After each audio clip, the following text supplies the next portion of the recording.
May ngiti sa mga sulok ng kanyang mga mata, ngunit may hawak na kutsilyo sa kanyang kamay. Makakasalubong man ang Diyos, papatayin. Makakasalubong man ang Buddha, papatayin. Ginagawa ang lahat, maingat sa bawat hakbang, para lamang mabuhay sa mundong ito na puno ng kasakiman. Para lamang maturuan ka kung paano mabuhay sa buhay na parang impyerno. Bawiin ang kanyang kontrol sa sarili. Ang pamilya niya ang nagbigay ng isang napakahirap na simula. Walang-wala sila. Hindi siya laging busog. Kailangan niyang magtrabaho sa bahay, magpapastol ng mga tupa. Ibinigay ng kanyang ina ang lahat ng pagmamahal sa kanyang kapatid na may kapansanan sa pag-iisip. Nadiskubreng kumakain siya ng itlog ng palihim. Isang sampal agad ang inabot niya. Sa paanan na lang siya natutulog, dahil lang sa pagsusuot niya ng damit pang komunyon ng kapatid niya. Para na siyang hayop na tinatrato. Sinikatan siya ng araw habang nakabitin. Paulit-ulit niyang pinapangarap na makatakas sa ganoong buhay. At saka dumating ang kanyang ama. Pero ang ama ay isang taong may pagkamarahas at may pagkabaliw. Madalas na hindi umuuwi. At kapag umuuwi, bangungot ng lahat. Ang nanay at ang kapatid niya ay nakakulong sa kulungan ng mga tupa. Akala ni Morty, nakaligtas na siya. Nang makita niya ang ama na isa-isang hinuhubad ang mga damit, doon niya napagtanto na hindi ito kaligtasan, kundi mas malalim na impyerno. Nang gabing iyon, niyurakan siya ng hayop na ama. Tahimik ang gabi. Tulog na tulog ang lahat. Nais niyang humingi ng tulong sa kanyang ina na nasa kulungan ng mga tupa. Ngunit nadaplisan niya ang lampara at natapon ang kerosene. Agad na sumiklab ang apoy sa mga tuyong dayami. May pagkakataon sana siyang buksan ang pinto at iligtas sila. Ngunit naisip niya na kapag iniligtas niya sila, babalik na naman siya sa dati niyang buhay. Natakot siyang binawi ang kamay. Umihip ang mainit na hangin na may kasamang abo sa pisngi niya. Parang isang paglilinis na hamupa. Nilalamon ng malaking apoy ang kanyang ama, ina, at kapatid. Sinunog din ito ang mga alaala ni Moti. Isang gabi lang, ulila na siya. Wala na siyang mapupuntahan. Pansamantala lang siyang natanggap ng monasteryo. Walang nakakaalam kung ano talaga ang nangyari noong gabing iyon. Aksidente na lang ang tingin ng mga tao. Ipinapakita ng mga bakas sa pinangyarihan, na may lalaking pumasok sa bahay. Malamang siya ang arsonist. At may natuklasan din silang mga bakas ng pang-aabuso kay Morty. Lalo nitong ginaisin ang awa ng mga madre.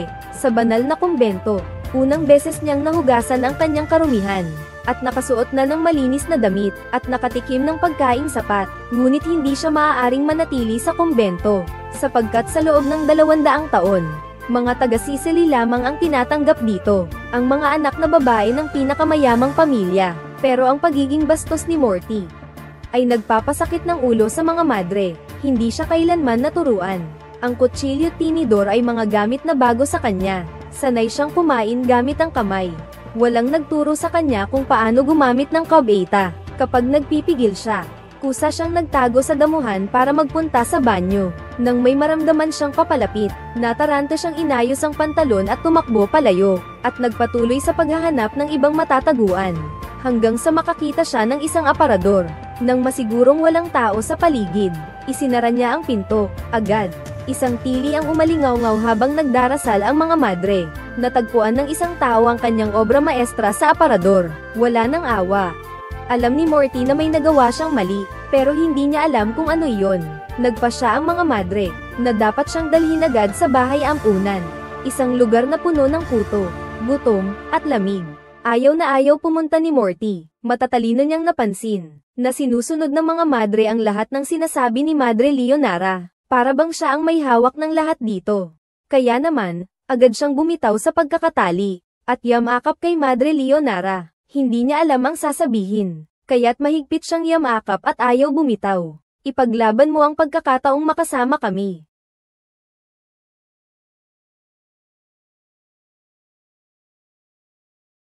Sige. Naiintindihan ko, at umikot na ang gulong ng tadhana. Ang maganda at banal na Madre Superiora, laban sa lahat, ay nagpasya na tanggapin ang mabangis na batang babae. Mananatili si Moti sa piling natin, hanggang sa maging ganap na siya. Kung gugustuhin ng Panginoon, magiging isang bride siya tulad natin. Napakabuti niya. Mabait si Leonora sa kalikasan. Para sa kanya, si Moti ay isang regalo mula sa Diyos. Ang kanyang mahahabang daliri ay parang simoy ng hangin. Marahan niyang hinahaplos ang magandang mukha ng bata. May ngiti habang kumakanta siya ng mga awiting pambata. Ang isang mata ay napakaganda, at ang isa pa ay kapatid nito. Isa itong maliit na kapilya at sila ang mga batang monghe. At ang maliit na ilong ay kampana. Ito ay nagriring, ding-dong, ding-dong.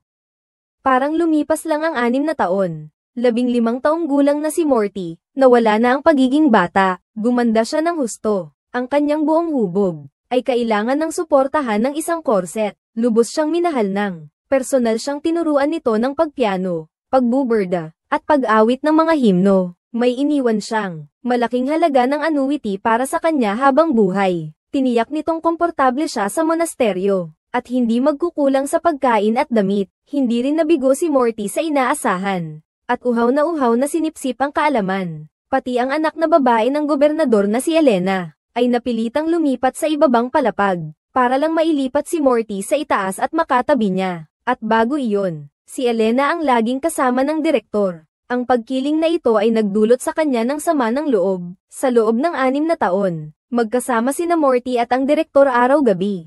Sa araw-araw na pagsulyap, sumibol ang ipinagbabawal na pagnanasa. Nang gabing iyon, nagdesisyon ang direktor na dalhin siya sa tore upang pagmasdan ang mga bituin. May isang teleskopyo roon, isang mahalagang regalo mula sa ama ng direktor. Tinuruan siya noon ng kanyang ama, na kilalanin ang pangalan ng bawat bituin. At ngayon, gusto niyang ibahagi ang mga kaalamang ito kay Morty. Noong unang bahagi ng ika-20 siglo, ang mga teleskopyo ay isang luho. Ang mapili ng Madre Superiora at makalimitaw ang kanyang teleskopyo, ay pangarap at karangalan ng mga madre. Sa panahong iyon na pinamumunuan ng mga kalalakihan ang lahat, nakita ni Morty sa Madre Superiora. Nakita ko ang isa pang posibilidad sa buhay ng isang babae. Gustong-gusto niyang matuto. Umaasam na maging kasing talentado ni Rhaenyra.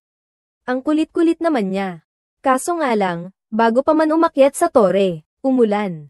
Napaurong ang plano nilang pagmamasid sa mga bituin. Habang nagtatawanan, tumakbo silang dalawa pabalik sa loob ng bahay. Basang-basa ng ulan ang laylayan ng damit at buhok niya. May inabot ang direktor kay Morty ng isang set ng malinis na pantulog. Mahinang hinimok siyang magbihis na agad para hindi sipunin. Sinuot ni Morty ang maluwag na pantulog. Parang baging na kumapit sa puso niya ang pagkabalisa ng gabing iyon. Dahan-dahan itong umakyat sa kanyang isipan. Sa pagkalito, siya'y nanaginip. Nakita niya ang binata na minsay nagpatibok ng kanyang puso. Ang kanyang maladagat na mga asul na mata. Isang tanawing hindi pa niya nakikita. Nagising si Morty mula sa panaginip, at napansin ang isang kakaibang paggalaw sa kanyang likuran. Nasilip niya ang nakatagong lihim. Sa ilalim ng banal na anyo ng direktor. Hindi pa man naayos ni Morty ang kanyang mga iniisip. Kinabukasan ay nabalitaan na niya ang pag-uwi ng direktor dahil sa kagyat na tawag ng pamilya. Sumiklab ang digmaan. Kailangan niyang bumalik sa Catania para sa isang kagipitan. Gusto sanang sumama ni Morty, ngunit mariin siyang tinanggihan ng Madre Superiora. Kahit na ilang araw lang ang pagkawala, ngunit ang paboritong ito at pasaway na bata, ay matagal nang naging sentro ng inggit at pagkamuhi ng mga madre. Pagkaalis pa lang ng karwahe ng Madre Superiora, sunod-sunod na ang panunuya ng mga mayayamang dalaga. Anong angkan ka? Anak siya ng puting manok. Marquis po ako mula sa latian ng Aboan. Wala akong narinig na angkan na galing doon. Hindi nyo kilala, isang latian iyon sa Etna. Puro lava at putik ang paligid. Maganda roon. Marami ring kambing, manok, at baka. Anong nangyari sa kanya? Hindi ninyo kilala ang Bogwen Swamp, ang makapangyarihang kaharian ng Bogwen Swamp, hindi ninyo pa pala kilala. Salamat. Padabog na umalis si Morty. Ang kahihiyan ay tila mga tinik na sumasaksak sa kanya. Mula noon, sinumpaan niyang mapapantayan niya ang mga nasa mataas na antas ng lipunan. Ngunit ng gabing iyon, isang liham pag-ibig na walang pangalan, ang ipinasok sa siwang ng pinto ng silid ni Morty. Puno ng mainit na pag-amin. May kasama pang isang hibla ng kumikinang na gintong buhok. Akala ni Morty ay galing ito sa punong guro na para sa kanya. Nabulag siya sa biglaang kaligayahang ito. Masayang tumakbo papunta sa may balon. Sumilip ng halos kalahati ng katawan para silipin ang tubig sa balon. Muntik na akong mahulog. Mabilis na nahawakan siya ng hardinero. Nako, kung nahulog siya, mamamatay siya. Gusto ko lang makita ang itsura ko. Hindi ko alam kung ano ang itsura ng mga mata at bibig ko. Hindi ko alam kung pangit ba ako o maganda. Gusto kong makita ang itsura ko, Mimu. Pangit ka. Para ka namang prinsesa. Ang mga taong nagchichismisan sa likod mo, alam ng Diyos kung gaano nila gustong magkaroon ng kagandahang asal na gaya mo, ng mapuputing balat, at ng leeg na magandang-maganda na parang sa isang sisna. At tandaan mo ito, kahit na ipinanganak ka sa putikan, maaari kang maging mas mataas kaysa kaninuman. Unang beses marinig ni Moti ang papuri sa kanyang ganda. Nagsaya siya at tumingkayad. Parang isang batang humihingi ng gantimpala, manatili ka sa akin. 1 taon na siyang nakakulong dito. Sa loob ng mahigpit na monasteryong ito, ang kanyang pagkabinatay puno ng panganib. Bumalik si Reynold. Umakyat silang dalawa sa tore para manood ng mga bituin. Nabighani si Modi sa kagandahan ng kalangitan. Lumapit siya sa rehas at tumingin sa ibaba. Agad siyang pinigilan ni Reynold. Ang bakod ay luma na at sira-sira, delikado. Madaling mapahamak kung hindi mag-iingat. Si Morty ay hindi mapigilan ang kanyang kuryosidad. Kinausap niya ang Madre Superiora tungkol sa buhay nito bago pumasok sa monasteryo. Aminado si Rhaenyra na siya ay isang taong may dugong bughaw. Ang kanyang ina ay isang prinsesa. Lagi siyang nakasuot ng mga damit na may organza at puntes. At palagi siyang nasa iba't ibang mga sayawan. Orihinal na ikakasal na siya sa isang opisyal ng hukbong Aleman. Pero sa totoo lang, ayaw na ayaw niya sa mga lalaki. Kahit ang simpleng paghawak ay kinikilabutan siya. Ang mga salitang ito ay parang apoy na nag-alab kay Morty. Naging masigla siya. Ang salaysay ng punong guro at ang liham na walang pangalan ay pareho sa kanyang mga hinala. Hindi na niya napigilan ang sarili. Ang mahirap sabihin na sikreto bago ang paghihiwalay. Ang pagnanasang mahawakan ng isa't isa, ang pagkabalisa. Lahat ay naging mainit na pag-amin na umaapaw. Lakas ng loob. Umalis ka, Santa Maria, Reyes, pagpalain ka sana ng Diyos. Ang aking kasalanan, ang aking malaking kasalanan. Si Morty ay nagmamadaling tumakas.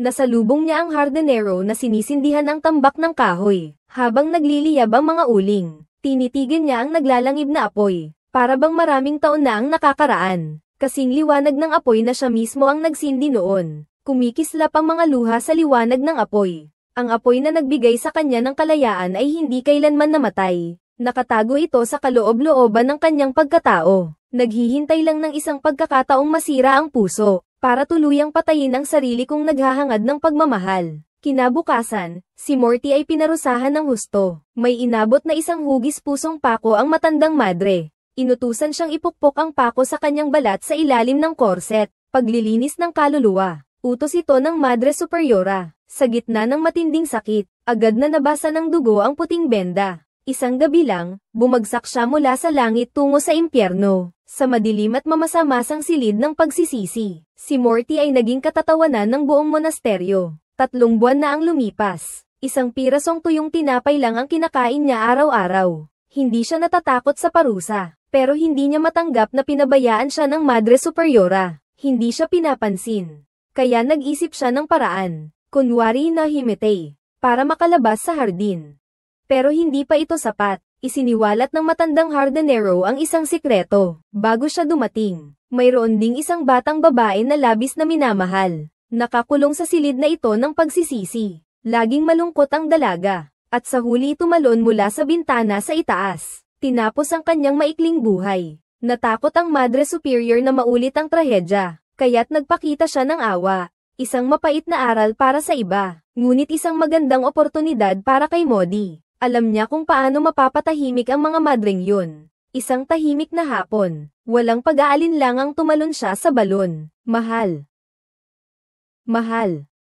Nang idilat muli ni Morty ang kanyang mga mata, ang sumalubong sa kanya ay, ang pamilyar at mapagmahal na tingin ng Madre Superiora. Para bang noong bata pa ako, bantay sarado ang din sa tabi ng kanyang kama. Sa sandaling ito halos maniwala na siya, nananalo na naman siya sa kanyang malaking postahan. Kasi ganyan naman talaga siya, para makuha ang gusto niya. Pati ang buhay niya kaya niyang isugal. Sayang nga lang, walang taong laging nananalo. Nabuko ni Elena ang pagkukunwari ni Morty. Nanunuya itong nagsabi, buti na lang at sumigaw ka ng malakas nang tumalon ka sa balon. At sinadya mo pang tamaan ang oras na dadaan ang hardinero. Kaya naman nakaligtas ka. Pagkatapos pakinggan ang paliwanag, nalungkot ang direktor at umalis. Lalong naguluhan si Morty. Palihim siyang pumasok sa silid ni Elena. Binuksan ang drawer. Nahanap nga ang gintong buhok sa loob. At ang sulat na pinraktisang gayahin ang sulat kamay ng Dean. Sakto namang, dumating si Elena. Anong ginagawa mo sa kwarto ko? Lumabas ka. Niloko mo ba ako? Ito. Niloloko mo ba ako? Kawawang Morty, hindi ka na ba mahal, kawawang bata? Isang babaeng amoy kambing. At lahat ng ito ay gawa mo, Morty. Hindi ako ang kalaban mo. Ang kalaban mo ay nandito.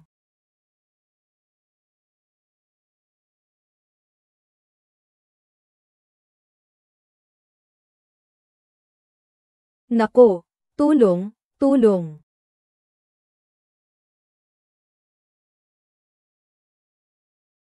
Nagalit ng husto ang Dean nang mabalitaan niya ito. Sinuri ni Lysian si Morty kung bakit niya ito ginawa. Sinigawan ni Morty si Elena na isang manloloko, na siya lang pala ang naloko. Ayaw pakinggan ng Dean ang mga paliwanag niya. Naramdaman lang niyang niloko siya ng taong pinakapinagkakatiwalaan niya. Malamig ang mukha niyang inihayag na bukas niya ipapadala si Morty sa bahay ampunan. Si Morty, habang umiiyak, ay mabilis na nagpakumbaba. Lumuhad siya at nagmakaawa na payagan siyang manatili sa kulungan at magsisi. Gabit araw na nananalangin para sa kapatawaran. Ngunit ngayong beses, ang kanyang plano ay hindi nagtagumpay. May plano na ang Madre Superiora para sa kanyang kinabukasan. Maaaring matuto si Morty ng hanap buhay sa bahay ampunan, at maging mananahi sa hinaharap, o guro sa bahay, o ano paman. Siyempre, hindi na siya tatanggap ng tulong buhay na ibinibigay ng Madre Superiora. Iyon ay para sa mga debatadong madre. Maliwanag na hindi si Morty. Ang huling awa niya ay ang pagpapa-issue ng sertipiko ng doktor, na nagpapatunay na nawalan siya ng puri dahil sa karahasan. Pagkarinig niyan, sumabog na si Morty. Hindi ako magiging guro sa bahay. Ayaw kong mag-asawa. Hindi ako magiging alila ni Newman. Hindi pinansin ng punong guro ang pagsigaw niya. Dahil sa takot na mailantad ang tunay niyang pagkatao sa harap ng lahat, pinagbabawalan niya si Morty, na huwag nang banggitin pa ang tungkol sa kanila. Ang pag-iwas na puno ng pagkukunwari ay lubos na nagpagalit kay Morty. Kinasuklaman niya ang kahinaan ni Leonora. Sinadya pa niyang gayahin ang pag-ungol na nakakahiya noong gabing iyon.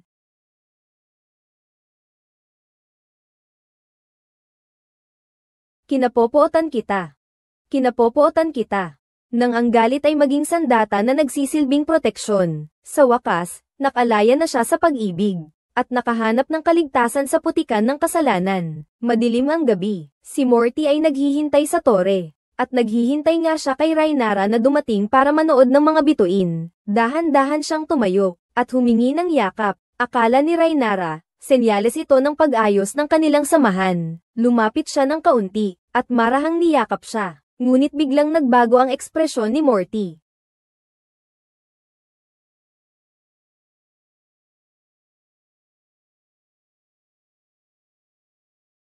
Pinaalalahanan ni Rhaenyra ang dalaga, na ang bakod doon ay matagal nang sira, ngunit ang mabuting babala ay naging hudyat ng kamatayan. Ang sirang bakod at ang headmaster ay sabay na nahulog mula sa mataas na gusali, at nagkapira-piraso, kasabay na naduraj, ay ang nag-aapoy na puso ni Morty. Kinaumagahan, isang matandang madre ang naluluhaang pumasok sa silid, at ibinalita kay Morty ang pagpanaw ng Madre Superiora. Nagkunwaring nagdadalamhati si Morty, at maging ang pagkawala ng malay ay kanyang dinrama. Akala niya'y tapos na ang gulo. Sino kaya ang naging bagong Madre Superiora? Ang matandang madre pala. Matagal na niyang ayaw kay Morty. Pagkaupo niya sa pwesto, unang ginawa niya ay ang tawagan ang bahay ampunan. At agad-agad na gustong ipaalis si Morty. Halos pagsisihan na ni Morty ang pagbibigay niya mismo ng kapangyarihang iyon sa kamay ng babaeng iyon. Napilitan siyang mag-impake. Kasama ang matandang hardinero, lumabas siya sa monasteryo.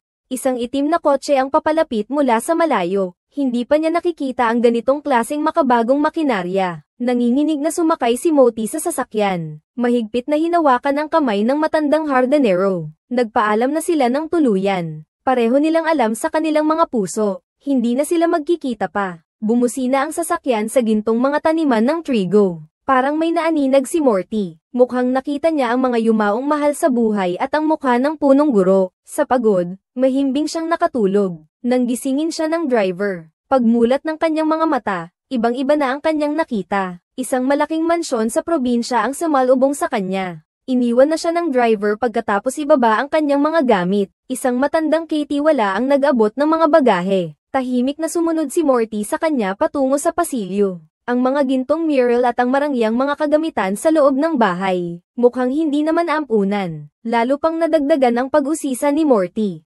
Kung may kailangan po kayo, hindi na po kailangang lumabas. Hilahin niyo lang po ang kulay kayo mangging lubid sa tabi ng kama. May pupunta ka agad. Salamat. Pero nasaan ba ako? Ano ang dapat kong gawin? Maghintay na lamang po kayo. Ipapaalam po nila sa inyo sa lalong madaling panahon. Lumipas ang oras, mula hapon hanggang hating gabi, ngunit walang dumating. Unti-unting nawala ang kanyang pagkatakot, naaga na ng mga magagandang bagay sa silid ang atensyon ni Morty.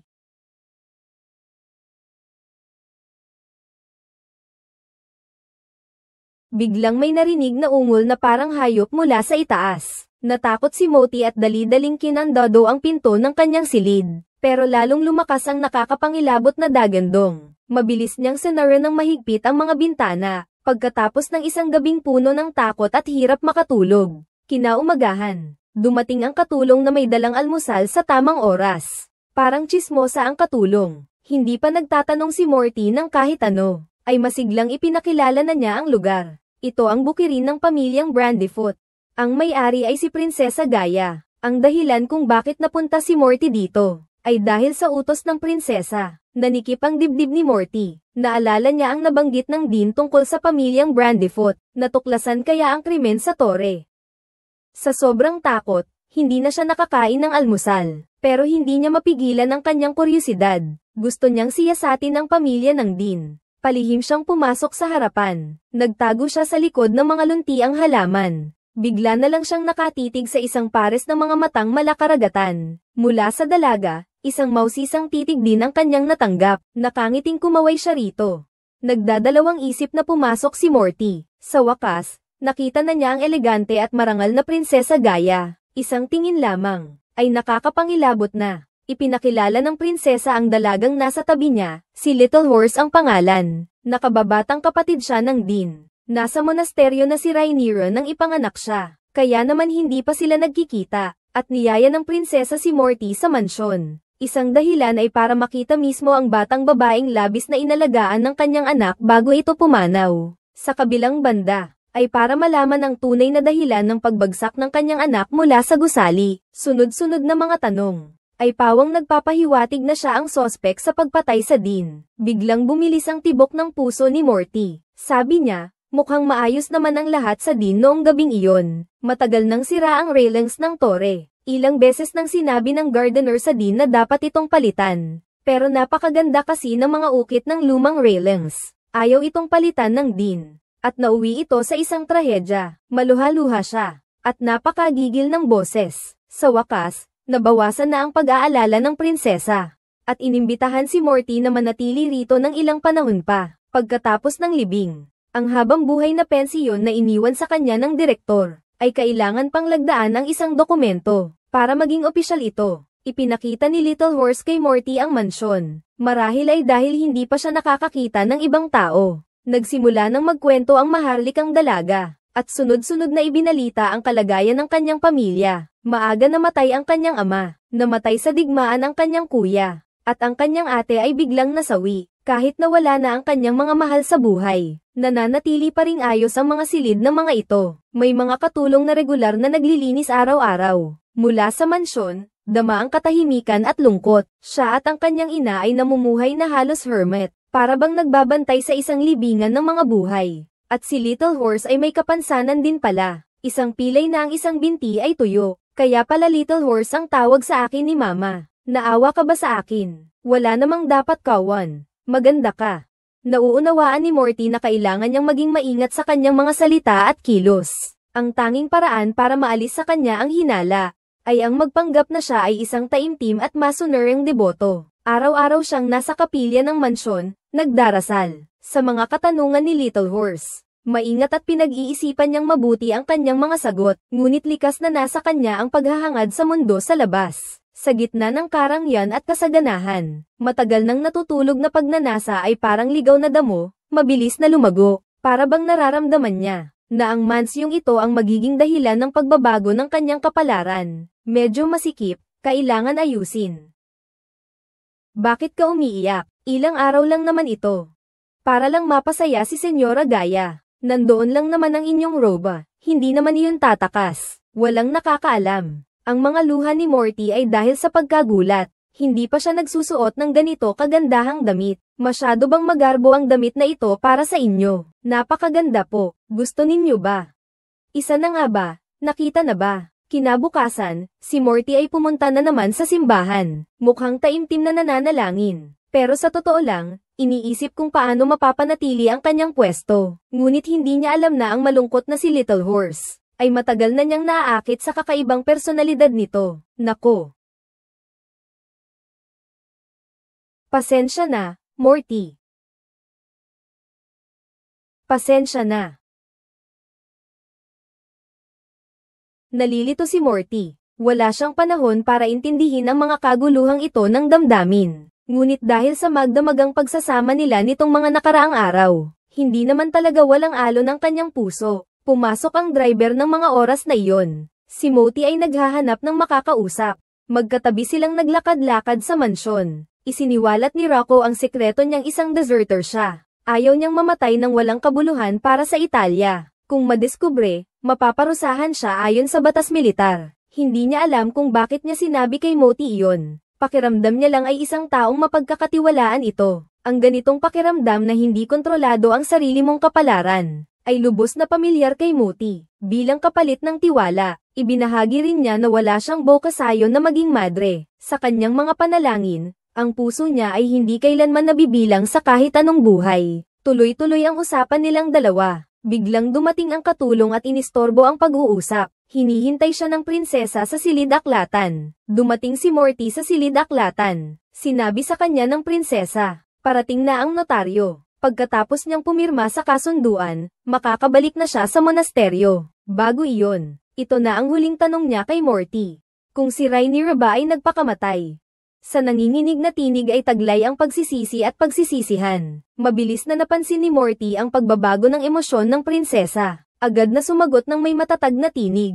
Isang kakilakilabot na aksidente lang iyon. Nakatagpo si Rhaenyra ng kapayapaan sa loob ng monasteryo. Masaya at produktibo ang bawat araw niya. Ang mga salitang ito, totoo man o hindi, ay perpektong sumagot sa pinakamalalim na pagnanasa ng prinsesa, at nagbigay kay Morty ng mas maraming simpatsya. Pagdating ng notaryo, malinaw na nakasulat sa testamento, para matiyak na magkakaroon si Morty ng isang matatag na buhay. Ang din ay maglalaan mula sa kanyang personal na ari-arian. Taon-taon ay bibigyan si Morty ng 1,800 lira, habang buhay ang bisa ng kasunduang ito. Ngunit kung iiwan niya ang kumbento at mamuhay sa mundo, mawawala ang kanyang taunang pensiyon. Ang huling pangungusap ang nagpabigat sa puso ni Morty, sapagkat pinalayas na siya ng matandang madre, at hindi na siya makakabalik sa kumbento. Kung iisipin nga, kung hindi naantala ang karwahe ng ampunan, hindi rin siya magkakamaling sumakay sa karwahe ng prinsesa. Pinigilan niya ang kanyang pagkabalisa, at sumunod na nagsagawa ng seremonya ng pagpirma. Habang nagpipirma, napansin ni Morty na bukod sa prinsesa, mayroong isa pang malaki at may edad ng lalaki sa lugar. Bilang saksi, ang taong ito ay si Carmy. Kahit na isang magsasaka lamang siya noon, ay namamahala na ngayon sa pananalapi, mga pananim, mga manggagawa, at mga hayop ng hasyenda. Malaki ang kapangyarihan niya, na nagpapakita kung gaano siya pinagkakatiwalaan ng prinsesa. Ngunit ang mga ito ay hindi na mahalaga kay Morty. Ang pag-alis nito ay nasa huling yugto na. Sa hapunan ng gabing iyon, maraming bisita ang inimbita ng prinsesa. Habang masayang nag-uusap ang lahat, may biglang umalingaw-ngaw na parang dagandong ng hayop mula sa itaas. Nananatiling kalmado ang prinsesa, at patuloy na nakikipag-usap sa mga bisita, at tahimik na nagkunwaring hindi narinig ng mga bisita. Kaya naman palihim na dinala ni Morty ang kabayo sa labas. Maaari ko bang itanong kung ano ang nasa pinakataas na palapag? May nakatira roon. Ano kaya iyon? Hindi ko alam. Hindi ko pa iyon nakikita. Gusto ko nang bumalik sa kwarto ko. Magandang gabi. Tahimik ang gabi, lalong nadagdagan ang pagkabalisa ni Modi. Sa susunod na 2 araw, mapapalayas na siya sa kalye. Hindi siya makatulog dahil sa iniisip na iyon. Ngunit bigla na lang siyang dumalaw kinabukasan si Rocco. Sa totoo lang, mula nang una niyang makita si Moti, nagka-crush na siya sa magandang dalaga. Alam niyang ayaw nang bumalik ni Moti sa monasteryo. Basta pumayag si Moti na pakasalan siya. Maaari niyang hingin sa prinsesa ang pahintulot na magpakasal sila. At si Moti naman ay mananatili na ng legal. At marunong pa naman siyang bumasa at sumulat. Maaari naman siyang magtrabaho sa mansyon. Pero hindi sumagot si Morty. Ni tumanggiman. Umiwas lang siya ng sagot.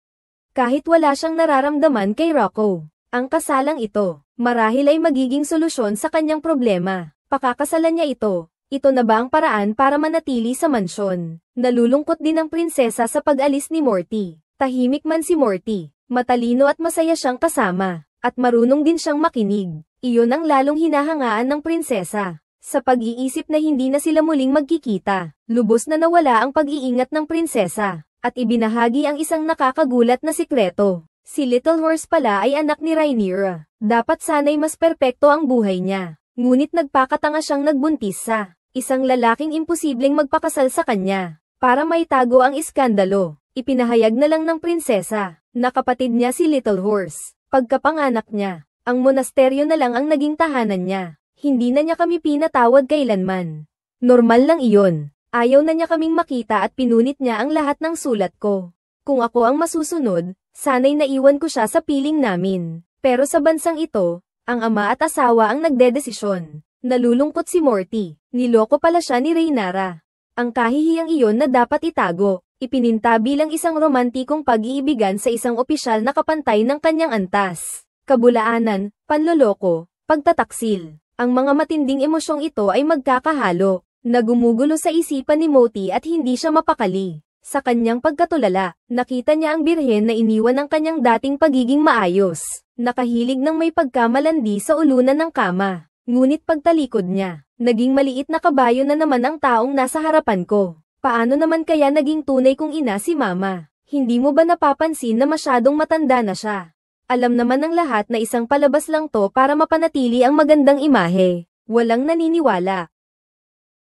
Ikaw lang ang naniniwala. Sa sandaling nagtama ang aming mga mata. Ang matagal ko nang itinayong pader sa aking puso ay biglang gumuho. Ang mahigpit na benda ng ina ay tinanggal ng anak na babae. Nang gabing iyon, hindi na napigilan ni Morty ang kanyang sarili. Unang beses niyang nadama ang pagmamahal. Ang dalisay na pag-ibig ni Little Horse ay parang apoy sa gitna ng dilim, na nagbigay liwanag sa kanyang tuyong puso. Siya, na malaya ng magmahal, ay parang gamo-gamo na uhaw sa liwanag. Kahit alam niyang posibleng masaktan, parang wala siyang pakialam at sumugod sa apoy. Sa komplikadong relasyon na ito, ang mag-ina ay nagbigay kay Morty ng magkaibang karanasan sa emosyon. Si Rhaenyra ay palaging nasa posisyon na parang mas mataas sa kanya at umaakay. Samantalang si Pony ay ibinuhos ang kanyang buong puso kay Morty. Ganito naging bahagi si Morty ng pamilya sa isang paraang halos hindi makapaniwala. Naging bahagi siya ng pamilya. Hindi niya kayang makalimutan ang anino ni Rhaenyra. Dahil siya mismo, ang pinakamatingkad na alaala na naiwan ng babaeng iyon na namatay. Sa wakas ay nakapagdesisyon si Morty. Siya ang unang lumapit kay Rocco. At kunwari tinanggap ang panliligaw nito. Hindi pa rin makapaniwala si Rocco sa sobrang tuwa, nang may marinig silang pagsigaw mula sa taas. Tulong, hindi ko na kaya, umakyat kayo. Halika, Rocco, nababaliw na ito. Nagmamadaling umakyat si Rocco sa hagdan. Sumunod naman si Morty, habang paakyat silang tatlo sa hagdan. Parang mas lumalapit ang nakakapangilabot na sigaw. Nakarating sila sa pinto ng pinakataas na palapag. Pinaalalahanan ng katulong si Morty na lumayo. Napakapeligro ng halimaw na iyon. Pagkapasok ng dalawang lalaki, si Morty ay nagtago sa labas ng pinto at palihim na sumilip. Ngunit laking gulat niya, na ang nakita niya ay isang lalaking nakatali ang mga kamay. Dahan-dahan siyang lumapit. Nagpapanggap na matapang si Morty. Ang lalaki, bagamat pangit ang mukha, ay hindi naman pala halimaw. Inilahad niya ang kamay at sinubukang hawakan. Hindi makapaniwala. Ang lalaking nagwawala ay unti-unting kumalma. Himala. Isang santo po kayo, binibini. Santo kayo.